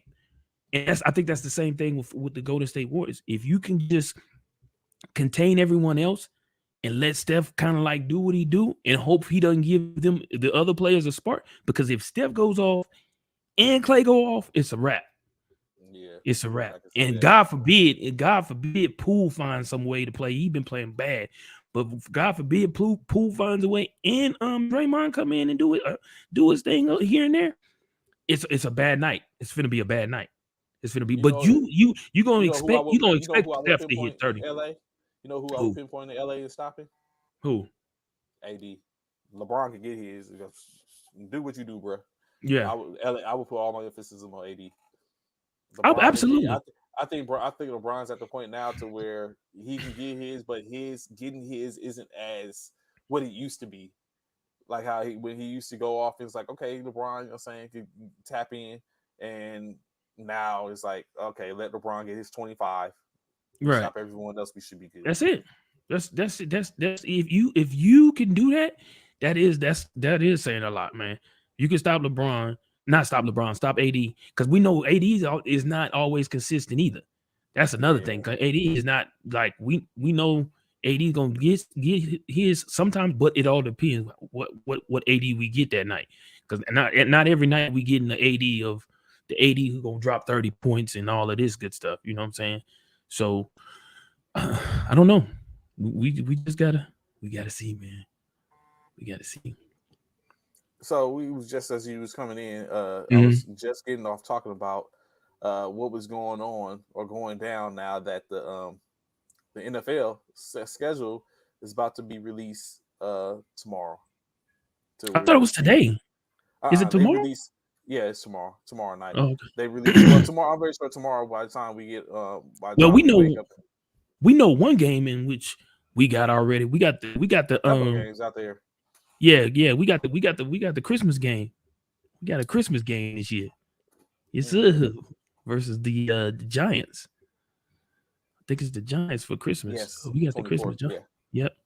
Because the Kansas City Chiefs play the next week on New Year's Eve versus the Kansas City versus Cincinnati. Yeah. So you have that. I think it was another. Oh, that was only one. And then of course they gave it Friday because now Black Friday is going to have a game. Yeah, I saw that. The Jets, and the Miami Dolphins. So that's going to be on Friday, and then of course we know the regular Thursday games. We just don't know who the opponents are, but we'll find out tomorrow. So and then I think that was. Oh, you're right. The 11th. It is the 11th. Yep, tomorrow. Yeah. So of course I'm trying to see when San Francisco plays Philly. That's what I'm actually trying to see that too. I'm hoping. I'm looking forward to that because I definitely want to be there for that. I definitely wants to be there for that one. Because it's unfortunate where it's going to be at, but it is what it is. It's going to be in Philly, of course. Yeah, yes. We know that part. And then of course I'm ready to see. You know, saying to get the expectations. So already I would say I'm not looking for it. So it's unfortunate on our behalf, right? Because your situation is a little bit different. Because you have you kind of have things in place, like y'all defending North National NFC champions. Yep. NFC yes, sir. Champions. Thank you. You have y'all guys have, for the most part, everything intact, right? I mean, minus some miss here and there. Y'all changed a few things. Y'all lost the offensive and defensive coordinator. Lost your running back. But y'all still have we gained one. But we gained one. Yeah, we gained one. You gained one. A couple actually. You gained two. Yeah, we did. We actually got two. Got Penny. We signed Scott. Got Penny and brung in Swift. So not bad. Not bad at all. So it'd be easier, in my opinion, to sit up and say, okay, what the win-loss ratio may be for Philly as opposed to what it'd be for San Francisco, because we don't know who's going to be at our helm. Like Brock Purdy. I like to think that Brock Purdy is going to continue with what he did, but we don't know, especially coming back. No. What you won't do, Trey, is switch up, because you said Lance. I'm going back to Lance. Okay, let's not throw Brock Purdy in the. in the So in the what I'm fold saying, as a starter now because I've been said that. Don't do that. what Don't do I'm that. saying is that on the preseason, because that's the conversation, is that Brock Purdy would be the starter. Given that Mm. Brock Purdy, we don't know what Brock Purdy would look like. I mean, we don't know what he's going to look like now. After It's the not surgery, like he, after his yeah, injury. after the surgery. Just like no difference, we don't know what Trey Lance is going to look like after the surgery. After the surgery, So facts. we haven't seen what Trey Lance looked like prior to the surgery. We Mm-hmm. saw a glimpse of what Brock Purdy looks like, but Prior to the injury, yeah, facts. but you know what I'm saying. But what is it? And then you got to take in consideration now. There's tape out there. On There's Brock tape Purdy. out on Brock Purdy. Facts. So now, you know what I'm saying? So we all know usually what happens when you have a hot starter that just, you know what I'm saying, it's like, oh, wow. Then the next year coming back, the oh, wow is gone now because it's tape out there. And people are looking at, okay, this is how we stop them. But don't y'all have a new offensive coordinator? Yes. So it's different. It matters. It may be. I mean, yeah, it does matter. But it matters. But you still see the mechanics. So now, Oh well, now yeah. Now the chess mat become what is this? But then there's tape out there on the offensive coordinators because you know who they've had and what they've done, and so good. But you can't really plan. I don't feel like you can really game plan for an offensive coordinator because even though he was an offensive coordinator for someone else, doesn't necessarily mean he's gonna do the exact same thing because he had different weapons at a different organization.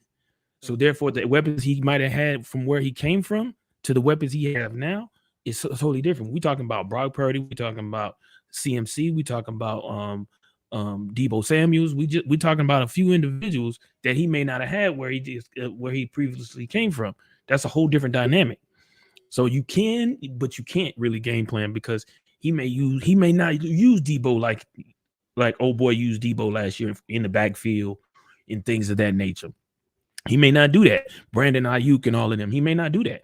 He may go a whole nother route. We never know. He may be favoring this new OC may be favoring Brock Purdy over Lance, over Trey Lance, or it might be vice versa. We just don't know because he's the new OC. So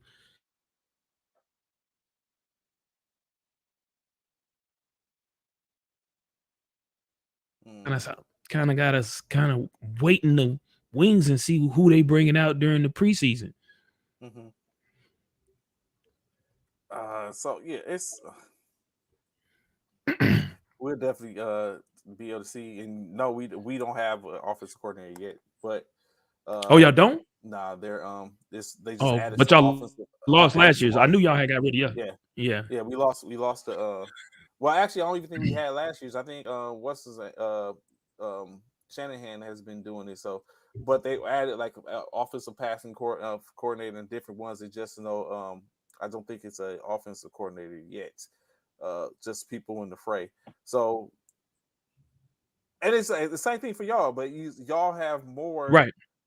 More, like you said, we was talking about. Y'all have more that's still, y'all have more continuity still remaining as opposed to what it is that we have.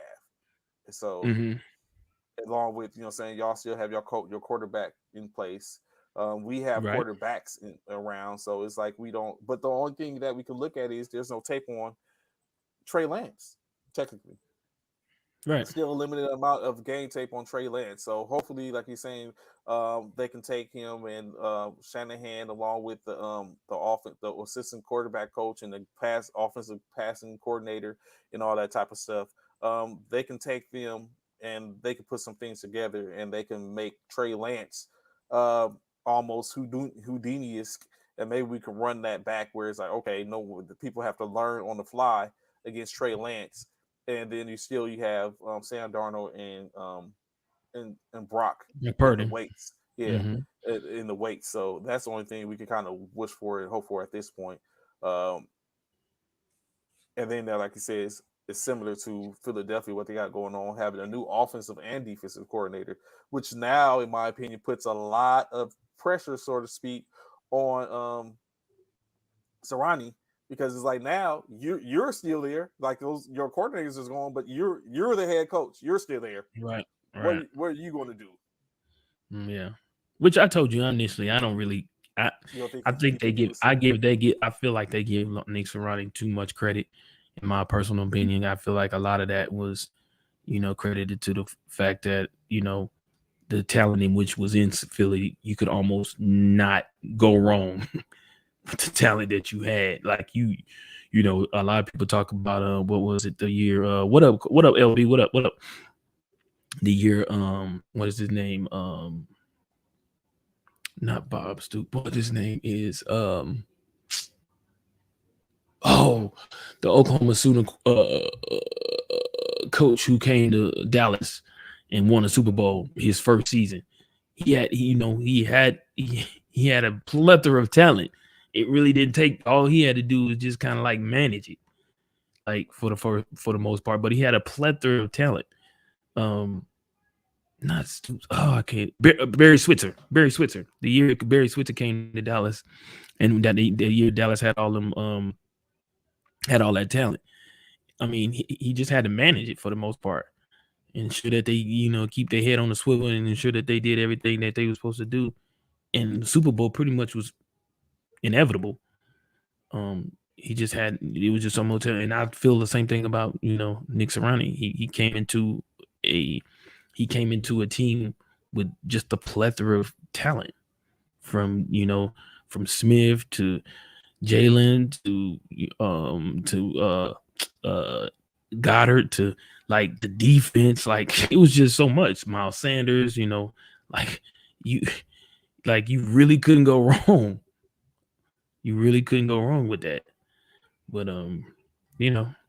we'll see how he do this year. Again, we still got a plethora of talent. We just gonna see how he does this year. I hope it stands fast, but we'll see. But so not knowing, because do you think it makes a difference where you, because you already kind of know who you're playing for the most part. You know who you're playing. We know who's on the. Yeah, we just don't know what day. Yeah. So does it make a difference to know before it to be in perspective of when you're playing these players as opposed to who you're playing? Because of course, when you look at Philadelphia, right? Mm-hmm. Right now, it's projected that we have the hardest strength of schedule thus far. Yes, I did. I seen that 50. Yeah. Yes. So, which it makes sense. It kind of makes sense because you have to play your division, your conference, your division. Mm-hmm. So that's 6 games, and then you have to play 2 other divisions, one from the AFC North, one from the AFC, one from the NFC, and then you have to play 1 game against a opponent, which is whatever you finish is there. So depending on who you play in that aspect, it determines where you're going to play. You're playing, in any case, you're playing the number 1 of that division because you finished 1. So when you look at it, the Philadelphia's home games is the Cowboys, the Giants, the Commanders, of course, division. You got the Arizona Cardinals, the Buffalo Bills, the Miami Dolphins, Minnesota Vikings, and San Francisco 49ers. Mm-hmm. Kind of tough sledding in a sense, to a degree. The only difference is you're playing these teams at home, which gives an added sense of security. Away games, of course, the Dallas Cowboys, New York Giants, Washington Commanders, Kansas City Chiefs, Los Angeles Rams, Los Angeles Rams, New England Patriots, New York Jets, New York Jets, Seattle Seahawks, and Tampa Bay Buccaneers. So looking at that, what are you giving the Philadelphia Eagles based on what they played how they played last year, how these teams played last year, and what the teams have now, what you have now? What are you giving as far as an expectation of right now, not knowing how the games are put together and when you're traveling?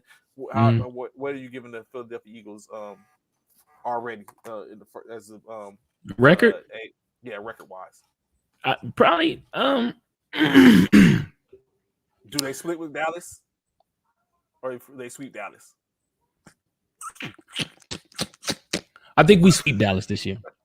I think we sweep Dallas this year. I do. Are you sweeping through the whole division, or is it just Dallas? The whole division. Dallas, Washington, and the Giants. Yeah.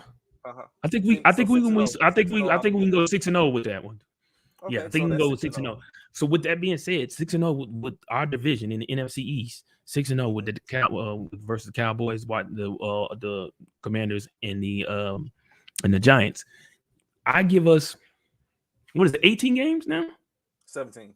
17 games. So I'll give us 12-5 or 11-6. 12-5 or 11-6. Yeah. So who are the 5 games you think? Who are the 5 games you thinking? So hold on, let me look at this. Who we playing again? Because I let me see. What's good, Mike? What's going on, man? Glad to have your information, brother. What you been up to, fam? I hope everything's going on in the Oklahoma What up? area. So let me see. So let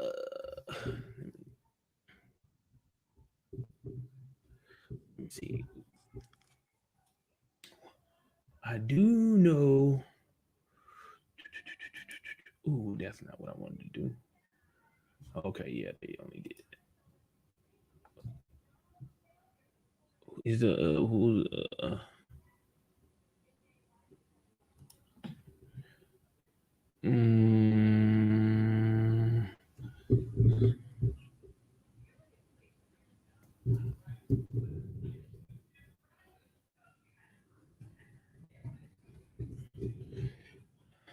So, who the Eagles playing in 23? So, let me see. What I say, 11? I said 12-5 or 11-6. So,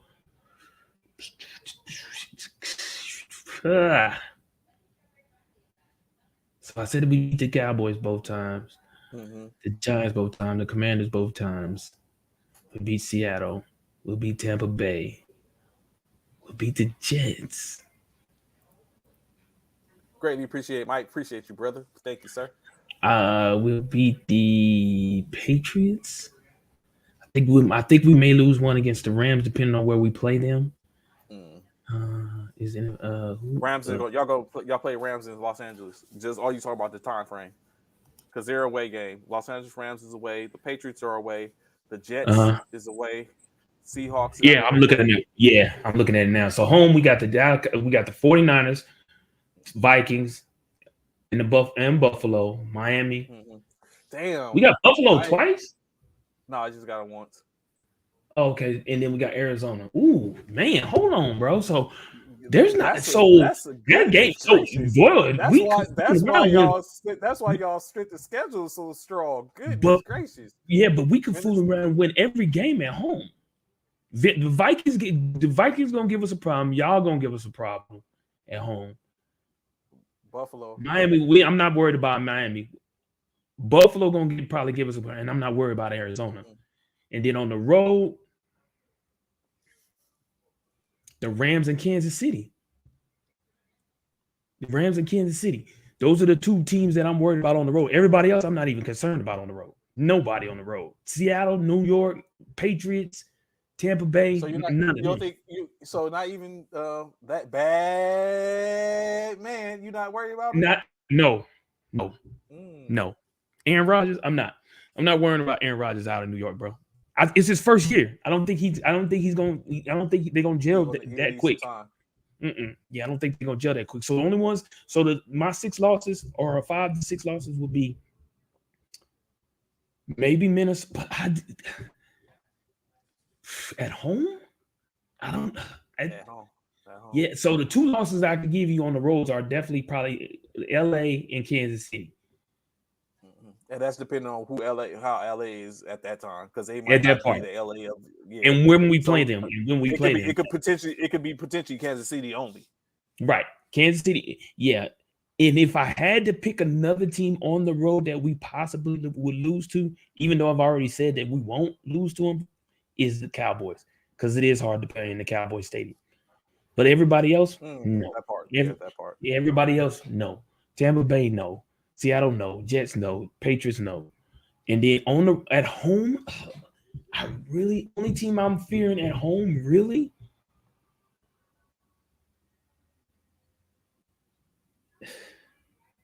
is maybe Buffalo and y'all. Maybe them the only two at home. That's it. Everybody else, I'm really not concerned with. Buffalo and y'all. That's it. That's it. Everybody else, no. Cowboys, Giants, Commanders, no. Minnesota, no. Miami, no. Arizona, no. No. So last year, y'all only 3 losses was who? Dallas, New York, the Giants, and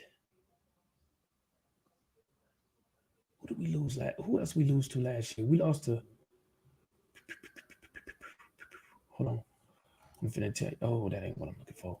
Oh, hold on, it's right here. Oh no, it ain't over here no more.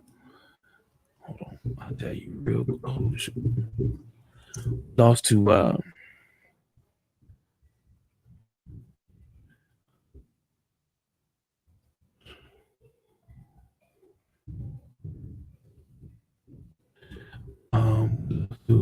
it was Dallas, Giants. Oh, it was somebody we shouldn't even lost to either. It was hold on. That was preseason. It was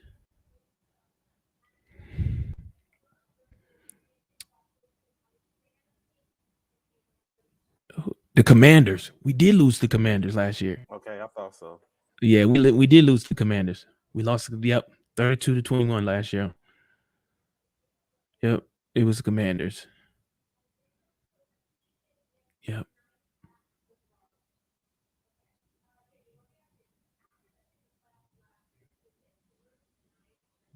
Yep, because we swept the Giants. We lost to the Cowboys and the Commanders. That's what it was.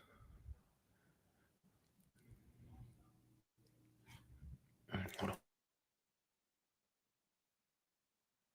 So of course, looking at that, so that's an interesting concept. For me, when I look at it, I know it's hard to not just be a fan and taking a look at it. But of course, with Arizona, Los Angeles Rams, Seahawks, and Baltimore Ravens, I think Baltimore, well, for us being at home, I think we can get Dallas. I think we could get the Giants. I think we get the Tampa Bay. Arizona, of course, Seattle. The Rams and Baltimore will give us a problem. So I give us that. The Rams and Baltimore might give us a problem. Cincinnati as well. Actually, when I look at it, Cincinnati has been a problem for us consistently over the last couple of years. Going away, us having to travel. Philly, of course. I didn't realize we play. So basically, we're playing against. Well, we don't know when Kyler Murray comes back.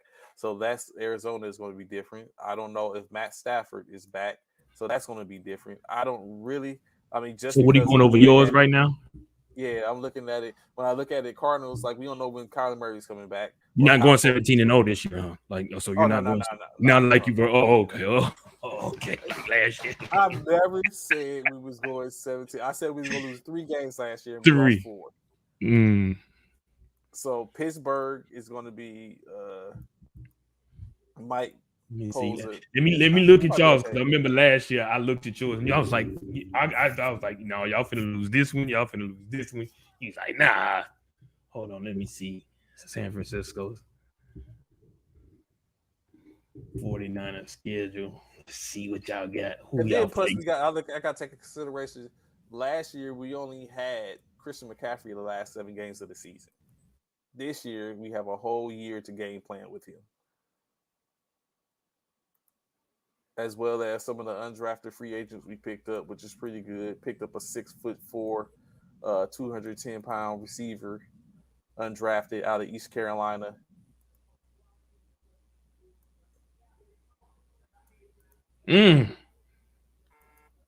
So let me see. I see.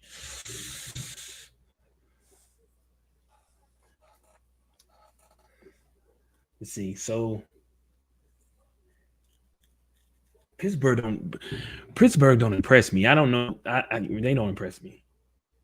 I can give you that. Najee Harris is anything. Nah, yeah, he can't carry the team by himself. Arizona don't know what we're gonna get with Kyler Murray, but y'all do play in Arizona. But Cleveland, this is kind of like they sophomore season with Deshaun. Y'all do play in Cleveland. That could be iffy. The Rams, we don't know what the Rams gonna bring. Y'all are playing in California. Y'all playing in Inglewood, so y'all playing on. Y'all playing at. You don't have to leave state, yeah. Then y'all play us in Philly. That's a loss right there, but it's gonna be good. It's gonna be a good one.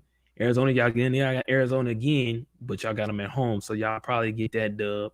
Then y'all got the Rams right after that at home. Seattle, they don't do nothing for me. Then y'all got Dallas at home in San Francisco. Giants at home. Then y'all got the Ravens at home. Which that's what I don't know. That could go either way. We could potentially lose 3 at home, and maybe I was thinking maybe 10. Same thing, 11-5. I mean 11 and 6, 10-7. 10-7, and then y'all got Cincinnati at home with Joe Burrow, and then y'all go to Jacksonville, which y'all sleeping on. Y'all still sleeping on Sunshine. I'm telling y'all, Sunshine. Then y'all got Minnesota, and then y'all got Tampa. Y'all beat Tampa Bay though. Y'all beat Tampa Bay in San Francisco. So I can see that 10-7, 11-6. I can see that. All we got to do is be again the NFC West champions, division champions, and then go from there. Yeah. So at least that affords us the opportunity.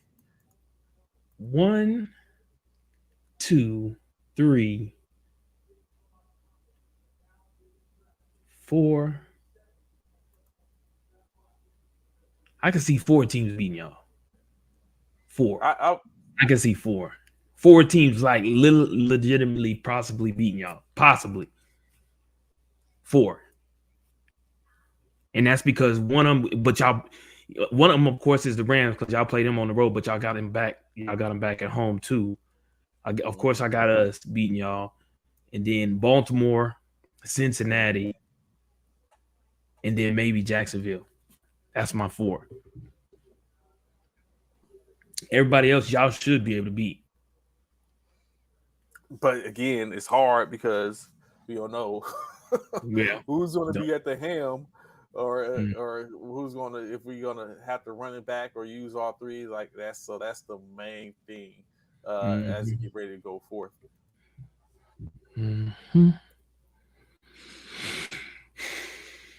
Yep. See who's in the Hall of Fame game this year. Who plays in that game? Even though it's yeah, they ain't even said it yet, had they?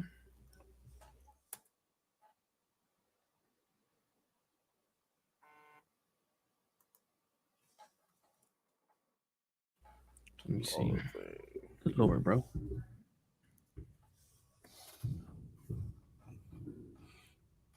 So interesting enough, while I was taking a look at who was it? It was the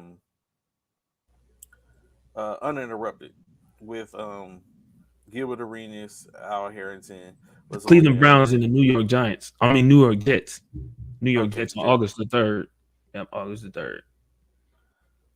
So as I was taking a look at that, Gilbert Arenas and them, one of the things interestingly came up to where Gilbert Arenas was giving us a peek, an insight to how it goes down when certain players. So what he was giving the insight to is that he was basically talking about how or what it looks like or why, and it kind of correlates to what I was talking about when I was talking about Trey Lance. So what he was giving the insight to is he was talking about how a player that's making $400,000 a year compared to this player that's making $5 million a year, who you just signed 4 years, $20 million, or whatever case like that, and this guy's making $400,000. He basically broke it down and said that if that player is working over said player with the higher number working him over, then that player isn't going to get any real burn. He's not going to be able to play. He has to chill. And so what Al Harrington did is Al Harrington basically broke down and said he's been in situations to where he's seen the coach tell that $400,000 a year player to like, hey, calm down, chill, bro. Like you're doing too much against this $20 million player. And he basically gave a peek to it because Gilbert Arenas stated that he was saying he had to wait his time. He stated, oh, 1 second, hold on.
So yeah, my apologies, man. I just had to make sure my wife just squared away. She had to go head out to the gym or whatever. I see Trey's got some stuff going on.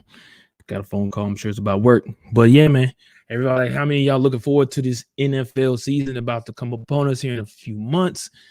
Of course, with college coming up way sooner.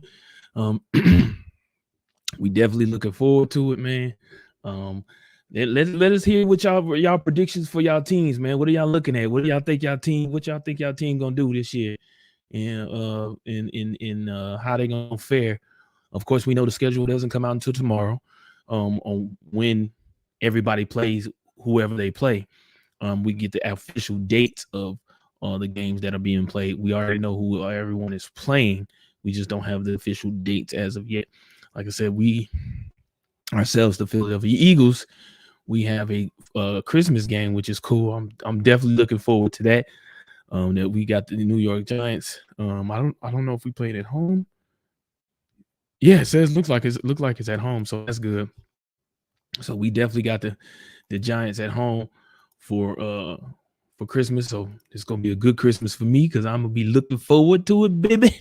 Lego. Yeah, I'm definitely gonna be looking forward to that game, man. 4:30 p.m. That's probably 3:30 my time or whatever. So, and then we all know Dallas always plays on Christmas, so I'm sure it'll be us and what I don't know how many other games. Probably, and then normally like 3 games on Christmas Day. I want to say, I think it's normally like 3 games on Christmas. So we are definitely looking forward to that. I cannot wait. We do have 2 games tonight in the NBA. 2 big major games going on tonight. when it comes to the NBA. We got what because who we got the Lakers tonight versus of course the Lakers trying to close out tonight versus the Golden State Warriors. Yeah, Golden State. Yeah, they try and close out tonight. That game is of course LA leads that series 3-1, and then the Knicks trying to close or the Miami Heat, I'm sorry, trying to close out on the Knicks with a 3-1 lead. That game is tonight as well. Game 6 goes on tonight. So it looks very dismal for both teams. But who knows? The Knicks may come back and get a dub. You know what I'm saying? And see, we just have to see, man. But last night's games were good. But we just gotta see what it's gonna be. So take us back through real quick, Bishop. The reason the POP. What's popping? Why is it pop today? Hashtag pop. Oh, POP is put on purple today is for the recognition of lupus awareness. May is lupus awareness month. So there's a lot of lupus walks that are coming up. I want to say in the Dallas area they had theirs like I want to say about 3 weeks ago. I want to say Dallas had theirs about 3 weeks ago. Austin's about to have one. I'm thinking here coming up soon. I want to say theirs. I think is maybe Memorial Day weekend. I want to say, and then the one here in San Antonio will be in September, which I plan on attending. But yeah, every year during the month of May, it's put on purple. It's different days of each year. Last year I think it was the 17th, and today it was the 10th. Hey, go purple lupus love. Oh, you already know, TT. I see you. You already know what it is.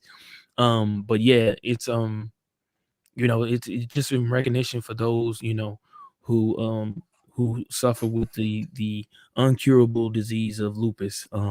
There's a great deal of famous individuals who have lupus. For those that may not know, Nick Cannon has it. The artist Seal has it. What's his name? Trick Daddy has it. And it's mainly, and I'm only naming men because a lot of people don't know lupus. Mainly, lupus is normally found in women. It's more 90% of lupus patients are women. Only 10% are men. Me being one of being a lupus patient myself, I was diagnosed in 2018, end of 2018, with lupus nephritis. So, yeah, just putting on purple just shows and gives people awareness, and give a lot of people opportunity to ask and find out things about lupus, because a lot of people don't know that even sometimes you look like you're okay, but lupus is a autoimmune system deficiency where you're basically, what it does is your body attacks itself. Your body feels as though that it's fighting off something, that something is wrong with your body, and your autoimmune system is attacking your body when there's nothing really, really wrong with it. And it's definitely an experience.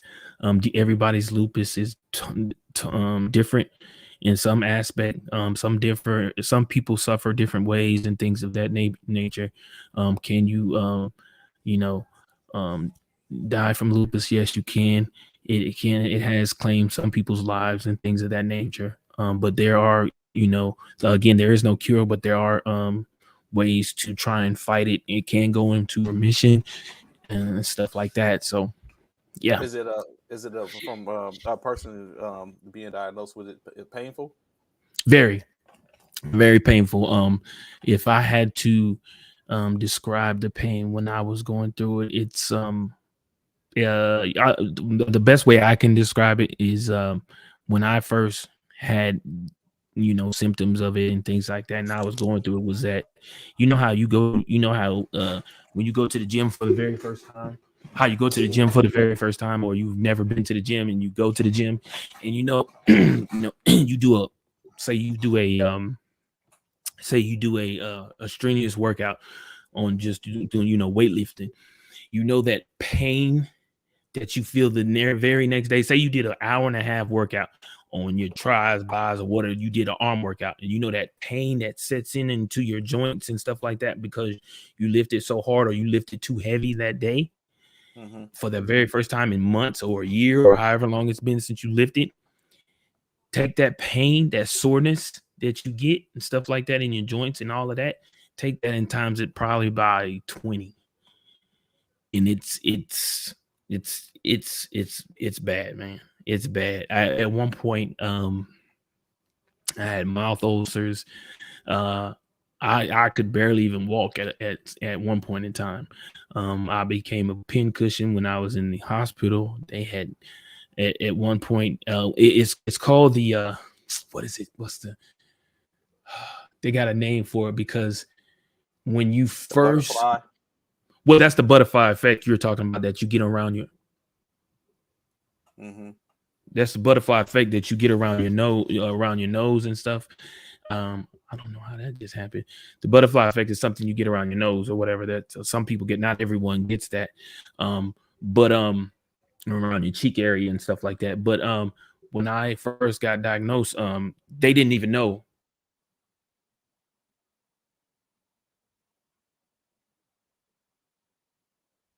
What I had, to be honest.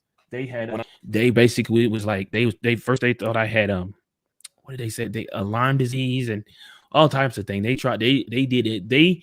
I went in on a Friday. I went on Friday, or Thursday or Friday, I want to say, right before Thanksgiving.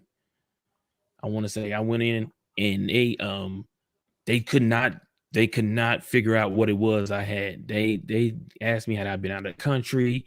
They were running all types of tests, just back and forth, just running tests. And then they finally came to me about 3 or 4 days later and was like, "Oh, we got some good news and we got some bad news." And I was like, "Well, it don't matter. You're gonna give me both of them anyway, so let me know what it is." The good news is we found out what it is. I was like, "All right, cool." Bad news is there's no cure. Oh, okay. Well, what is it? So hold on. So what went through your mind at that point to where we know what it is, but there's no cure? Like, did you start thinking about all the non-curable disorders? No, that's out there? Okay. No. To be honest, because they had given me. I was in so much pain, bro. I really didn't care. And the thing is, man, it was kind of crazy because, the morning they came in, I probably would never forget. They came in on that Monday, the Monday right before Thanksgiving. They came in that Monday, and my mom had just called me. This is 2018. My mom had just called me, and I answered the phone. I was like, "Hey, what's going on, Mom?" She called me to let me know my grandfather had passed. Her father had passed. She called me, and I was like, "What?" And I'm in the hospital. I'm thinking, "Wow, I like really, he passed." She had just told me that he had passed. From what is it? I forget what he passed from, but anyway, he had passed. She's telling me that the doctors, nephrology and all of them, rheumatology, they all coming in, like 4 doctors coming in at the same time at one time, which they always did every morning anyway to get a checkup and find out, let me know anything. They come in. I tell my mom, I say, "Hey, Mom, I gotta get off the phone. The docs just walked in, or whatever." And so I get off the phone, and that's when they told me that, "Oh, well, we got good news, bad news thing," and I was like, "Okay." And when they explained it to me, I had never heard of it. Never heard of lupus up to that point. And when they explained it to me, and they explained it to me basically like I explained it to everyone on here, it's basically your body fighting your body. Your autoimmune system is basically fighting against your body. And I was like, "What?" And as soon as they told me, they was like, "Well, we know what we got to do. We know the measures, the kind of measures to try and help, deal with it and stuff like that. But just know there is no cure for it," and so forth and so on. And so, as soon as they let me know, I was like, "All right, cool." And right after they left out the room, I began to do research on it, and that's how I found out about Nick Cannon, Trick Daddy, Seal, people like that because one of the things in which the doctors told me is like normally you find that in women. So that's why they really didn't look for that, I guess, in me, because normally, like I said, 90% of lupus patients are women. And then I didn't have a history of lupus in my family. No, it's normally kind of like hereditary, I guess, in a way they said, but there was no one in my family that I knew of that had lupus or anything of that nature. So I was like what they was considered a strange kind of sort of case, that they was like, your case is kind of different because we just never seen nothing like that. And they put me on the meds, and pretty much once the meds kicked in and did all the testings and all of that, and they verified all the things in which they needed to verify to ensure that's what it was. It was stamped and sealed. That's what it was. And so, like you basically say, of course, talk about some of the other celebrities in which I have it: Tony Braxton, Tim Raines, Selma Gomez, Seal, That's right, Nick Cannon, Jay Dilla, Flannery O'Connor, or Corey Brodus, of course, the daughter of Snoop Dogg, Charles Snoop Dogg. Perrault, I didn't know that. Yeah, and even the dog of the former First Lady and President George Bush, Millie the dog, also diagnosed as lupus. So, oh wow, yeah, that's crazy. I didn't know Snoop Dogg's daughter had it too. Yeah, I didn't know that. Chop. Oh, okay. Yeah, it's out there. It's out there. There's actually a women's lupus sorority. Sorority, yeah. Yeah, there's women's lupus sorority out there. A Greek sorority that that I believe each woman that's a part of the sorority is a lupus survivor. So yeah, they out there giving awareness. It's what is it? Let me get their name real quick. I do not want to forget them. Their name is hold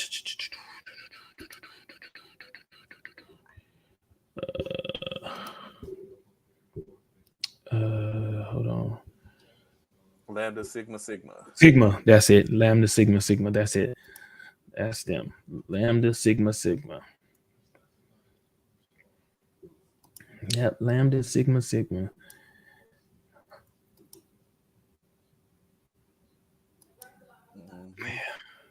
Yep. So for those of you, man, we greatly appreciate all of us lupus warriors. We greatly appreciate for y'all to throw in your purple for us in representation of Lupus Awareness Month. We really appreciate it. Yep. Popping going on is, of course. Yep. Get the pop going on. Yeah. Seeing some of the brothers and sisters chimed in, of course, on TT's page. I'm looking at that now. Yeah. Yeah, man. I love it. Yeah. So, of course, as y'all hear, Lupus Awareness Month, of course, due diligence is looking. There's plenty of awareness months, especially when it comes to that too. But Lupus Awareness Month this month, May, put on your purple.